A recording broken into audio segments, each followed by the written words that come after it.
This is Tim Staten with Tim Stating the Obvious. What is this podcast about? It's simple.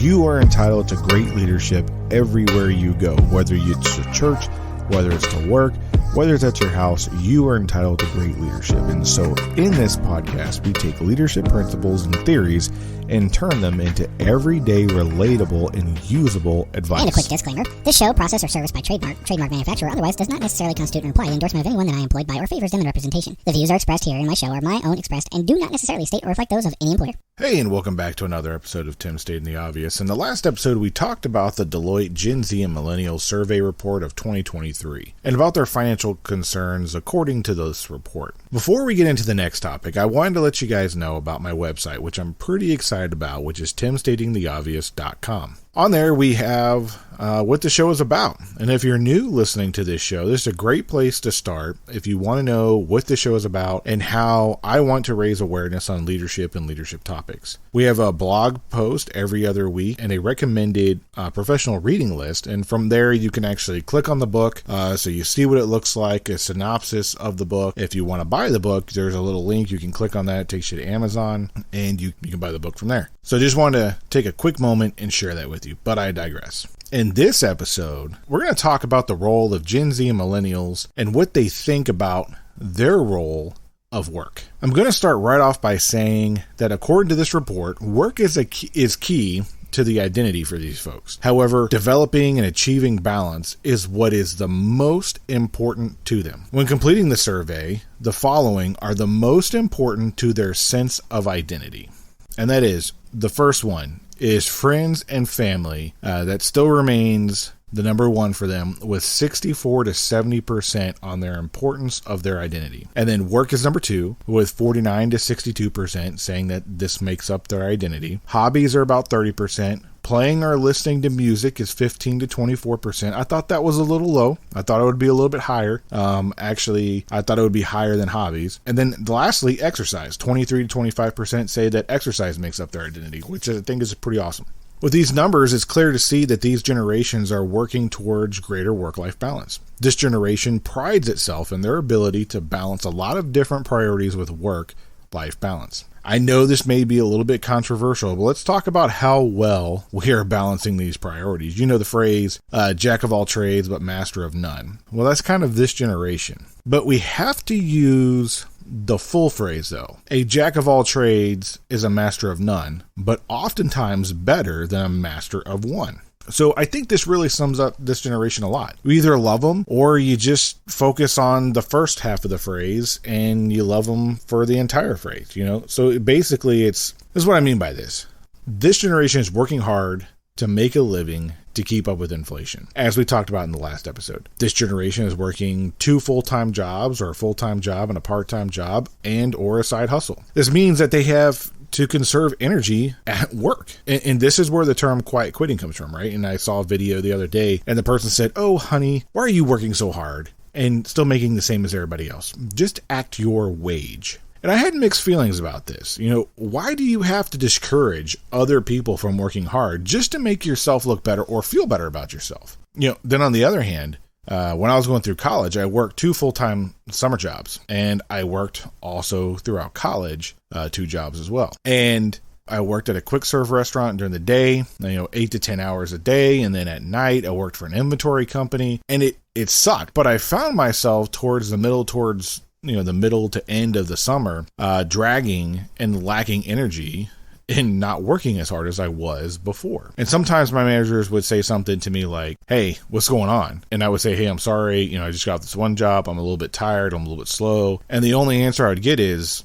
"I know it's a lot, but you can either put forth the effort or quit. You don't have to work 2 jobs. I only care about this job. I don't care about your other job." And it's not fair to everybody else who's coming in and putting forth the effort, and you're not putting forth the same effort as everybody else. And you know what? They were right. However, this generation has taken I'm going to do the bare minimum at all jobs because how else am I going to get through this? I only did that for a short period of time, like 3-4 years. It wasn't very long. But I gave it everything I had because I had to get through college, right? I had to make money to pay through college, and college is expensive. And I did what I had to do.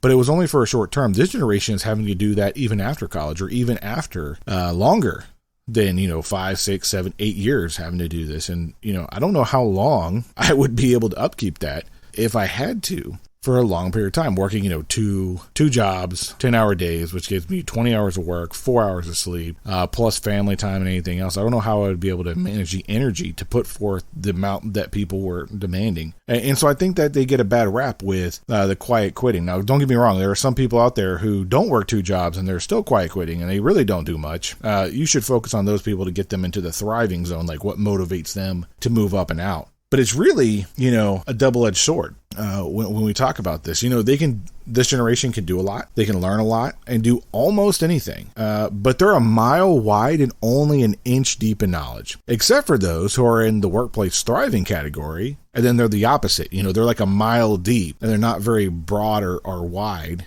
in their knowledge of other things. So understanding your people is critical to job retention and job recruitment. And I'm going to say that if you're not talking to your people and seeking understanding and seeing them for where they are, or even ask them, hey, are you working multiple jobs? Are you working one job? Talk to them as people, because put yourself in their shoes. Put yourself in that other person's shoes. If you were working 2 jobs, how much effort would you really be able to give if you're giving it 120% and this is the only thing that you're doing, and another person's probably given 120% while they're at work of what they have to give of an already half empty tank. The two are not equal. So kind of put yourself in that shoes. Okay. Kind of take a look at that. And don't hold it against them if they are working multiple jobs. They're trying to make their lives better. They're trying to better themselves, and they're trying to better their families, and they're trying to set themselves up for success. And so have some empathy with that. See what you can do to help motivate them out of the quiet quitting space, if you find them there, and into the thriving realm of what you're looking for without breaking them. When you ask this generation about who their peers they most admire, like what are their quality and traits that they admire in others, the top 5 things that impress this generation group the most are their ability to maintain a positive work-life balance, the ability to live their life on their own terms and not necessarily live up to societal expectations, ambition to continue to learn new skills. This generation has a strong growth mindset, and the willingness to continuously reinvent themselves, make big changes in their lives. For example, change jobs, go back to schools, change professions, start a hobby, travel, to an exotic and foreign land that they've never been to before. And then lastly, their passion for work, right? That's kind of what impresses them the most. And this goes back to the work-life balance. As we talked in the last episode, their pessimistic views are not about if they're going to make it and have financial issues. They relate it to how the worsening economic conditions may set them back on their work-life balance. With the improvement of hybrid and remote work patterns, these generations, about 61 to 55%, have moved to that since post-COVID. And even though remote work and hybrid work is more common than it was a few years ago, the gap between those who engage in hybrid and remote working versus those who go to traditional brick and mortar, it's still growing. But the big but here, right? The big thing however, is that companies and organizations are calling people back to work. And I don't necessarily think it's a wrong thing. I don't necessarily think it's a right thing. And I'm not trying to be argumentative with that. I think it really depends on each business's situation and really what they're getting after with that. Because this generation is saying, hey, you wanted me to come back to work in a brick and mortar building. I had a great work-life balance. Now you're infringing upon that. Now I don't know if I want to work for you. I'm okay with not making some money for a little bit because I can hustle somewhere else, make up the difference, and still have work-life balance. And because 75 to 77% surveyed stated that if they are currently working in a hybrid remote job, if they were asked to go back, they would consider looking for a new job. And 1 in 6 stated that they would look immediately for a new job if this happened to them. Like, if you told them tomorrow, hey, I need you to come in to work Monday through Friday, 9 to 5, 1 in 6 would say, nope, I'm looking for a new job. I'll be there, but I'm looking for a new job. And they probably won't even tell you about it until they find a new job and then they're gone. So you're losing talent? Something to think about. And this is very telling about what they value. We have to be realistic about this. Not all jobs can be remote or hybrid. Also, not every job needs to have people at work to do what you're asking them to do. You can say that they're trying to reestablish their company culture. Well, I'll offer up, you can still have a company culture without being in a brick and mortar building. Get after, making a better vision and organizational core values so everyone can live them and you can emulate them. And that way it's more evident. You're actually creating a culture instead of just saying, come back to the office so we can keep an eye on you. I think that's really what it's kind of getting after. Or we can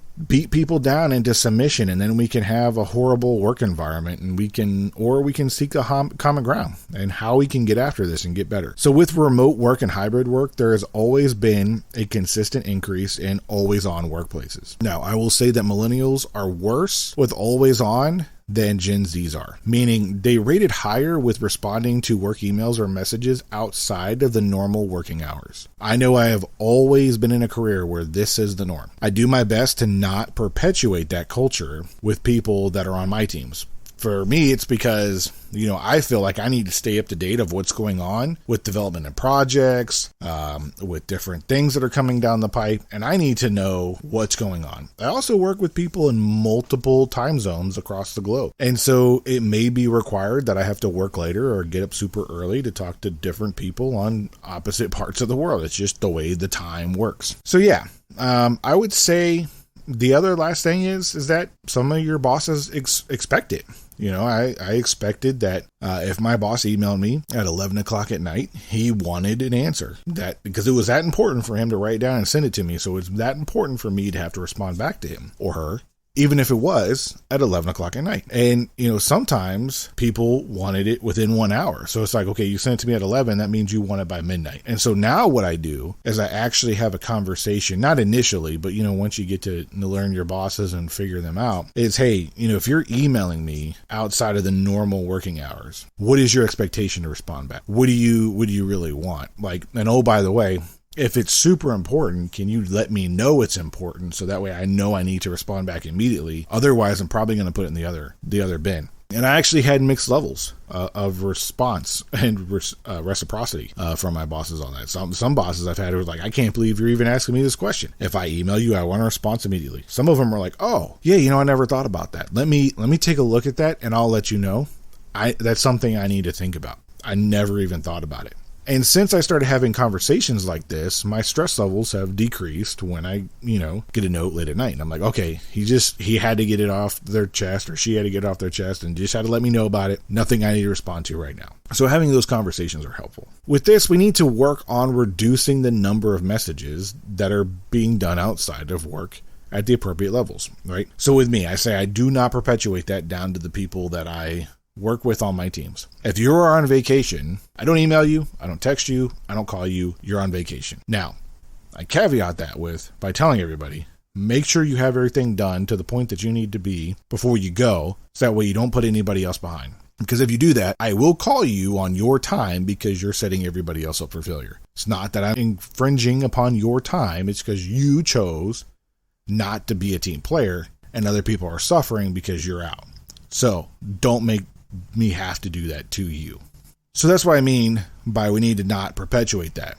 And what I do, right, is even though I may be coordinating and talking to people at different times of the day outside of the normal hour, that's because it's required at the appropriate level that you work at. But it's not required of everybody on my team. It's just required of me. So I'm not going to perpetuate that. If there's something that I need to get down, what I will do though is I will write an email. I'll save it as a draft with a send option to send during a normal duty hour. So it'll be like the first email that goes out like at 9 o'clock in the morning. That'll just automatically hit their inbox with the idea that I had, I don't know, like at 10, 11 o'clock, 1 o'clock in the morning, something that needed to get done, something I knew if I didn't write down, I would forget about it. So I wrote it in an email, saved it as a draft to send off at 9 a.m. And now I'm not stressing people out. And now it's, hey, duty day started. Bam, you're on the clock. Here's your email. I kind of need this from you. And I'm not infringing upon their time. And I'm not stressing them out either, because believe it or not, people get stressed out about this stuff. And it's crazy. I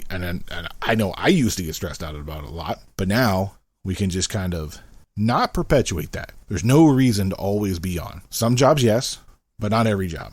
So just kind of take a look at that. So even with all of this, Gen Zs and millennials are saying with metrics that work options are being provided are relatively close to what they'd expect and prefer. There's only a 3 to 5% difference of what's being offered and what they expect from their employer. So there's congruency there, right? So employers are offering what they think the workforce wants, and the workforce is responding with, yeah, you're pretty close, but you're not there, but you're pretty close. With all of this knowledge, it still comes down to this. Do you understand your people? Do you understand what drives and motivates them so you can increase employee engagement and retention? You cannot make everyone happy, and you cannot operate to please people either. That will not work. What you can do is talk to your people. Understand what they look forward to on the weekend or during vacations. Ask them, hey, what is one thing that you would buy today if money wasn't an option? That gives you a clue of where their mind is at or what they're looking at. Also gives you a clue of what you could do and offer as a bonus of some sort if you have that opportunity to do that. And you may be surprised by some people's responses.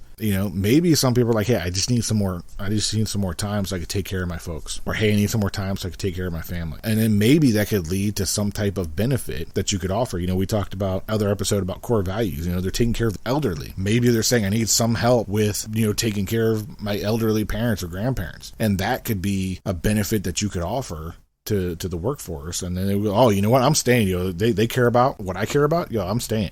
Just something to think about. And again, I said this several episodes, and I go back and I'm going to say it again because I think it's really important. Seek and reach people where they are and stop telling them that they're the problem. Seek common ground where you can find it for mutual benefit and understanding. So instead of, always telling this generation, hey, you're the problem, let's integrate these folks into the fold and how we can tap into their undeveloped talent and their outlook and their perspectives, because there is gold there. And if you tap into that, you're going to find yourself at a more competitive advantage than other people because you're integrating their thoughts and their ideas and their values, and it's coming out and it's evident. So I'm just going to leave you with that.